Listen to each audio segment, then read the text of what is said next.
에스더 4장 14절의 말씀을 한 목소리로 받들어 읽겠습니다.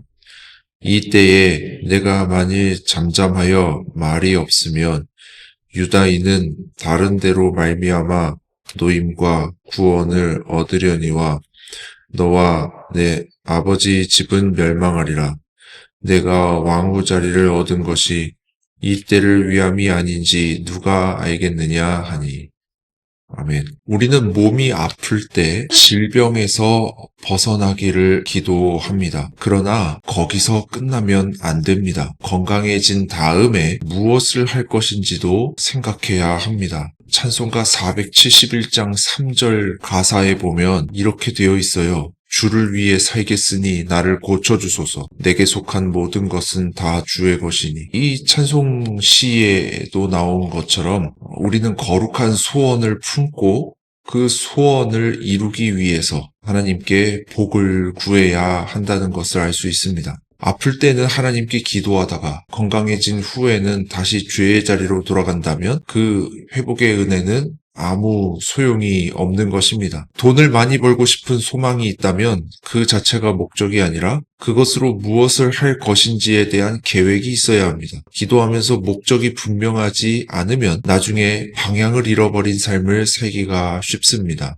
잠언 19장 2절 말씀에 보면 지식 없는 소원은 선하지 못하고 발이 급한 사람은 잘못 가느니라 이렇게 기록되어 있어요. 우리가 복을 구하면서도 목적이 분명하지 않으면 결국 우리는 방향을 잃고 말 것입니다. 하나님은 우리에게 이유와 목적을 가지고 복을 주신다라고 하는 것입니다. 그러므로 우리는 하나님의 뜻이 무엇인지를 잘 헤아려 살펴볼 필요가 있겠습니다. 오늘 우리가 읽은 말씀에 보면 대제국의 왕비가 된 에스더에게 모르드게가 무슨 말을 하고 있습니다. 당시 상황을 설명드리자면 페르시아가 서아시아를 제패했습니다. 많은 나라들이 이 페르시아의 속국이 되었고 이스라엘도 그 중에 하나가 되었죠. 이스라엘 사람으로 왕비가 된 영광을 누린 이가 있는데 그 이름은 에스더입니다. 속국의 한 사람으로 왕비까지 된 것은 엄청나게 출세를 한 것이지요. 이 에스더가 왕비가 된 후에 페르시아에는 이상한 일이 벌어지고 있었습니다. 당시 제국의 실세는 하만이라는 사람이었는데 이 사람이 유대인 모르드게를 싫어해서 그 민족 전체를 말살하려고 시도하고 있었습니다. 그래서 하만이라는 사람은 왕에게 찾아가서 이 왕을 교묘한 말로 꾀는데요. 어떻게 하냐 하면 이스라엘 사람은 하나님 이외에는 누구도 섬기지 않기 때문에 따라서 왕의 명령도 거절하게 될 것이라고 이 왕을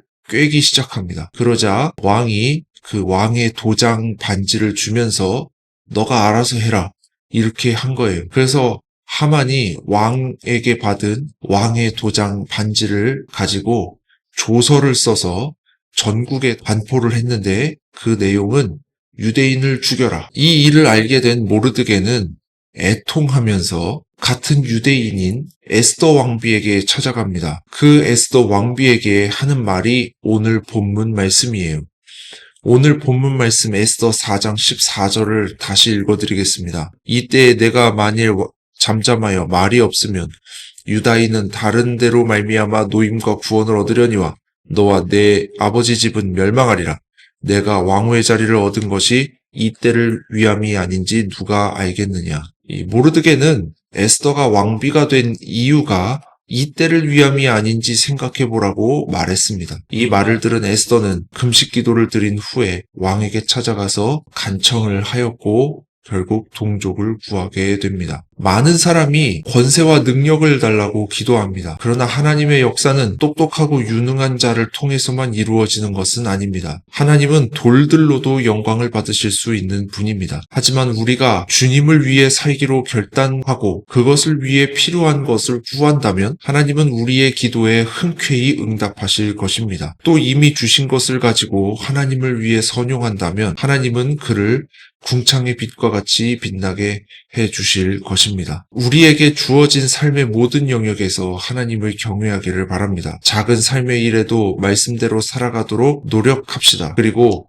하나님의 일이 이루어질 수 있게 해달라고 기도하고 거기에 필요한 것을 달라고 기도합시다. 세상을 본받지 아니하고 하나님을 두려워하며 살아가는 순종과 헌신을 통해서 우리 삶에도 믿음의 조상들이 맺은 그런 열매가 맺히기를 간절히 소원합니다. 이제 묵상의 질문을 드리며 설교를 마무리하고자 합니다. 묵상의 질문입니다. 첫 번째, 무엇을 구하고 있습니까? 두 번째, 받은 은사를 하나님을 위해 사용하고 있습니까? 이 두 가지 묵상의 질문 가지고 우리 자신을 돌아보기를 원합니다.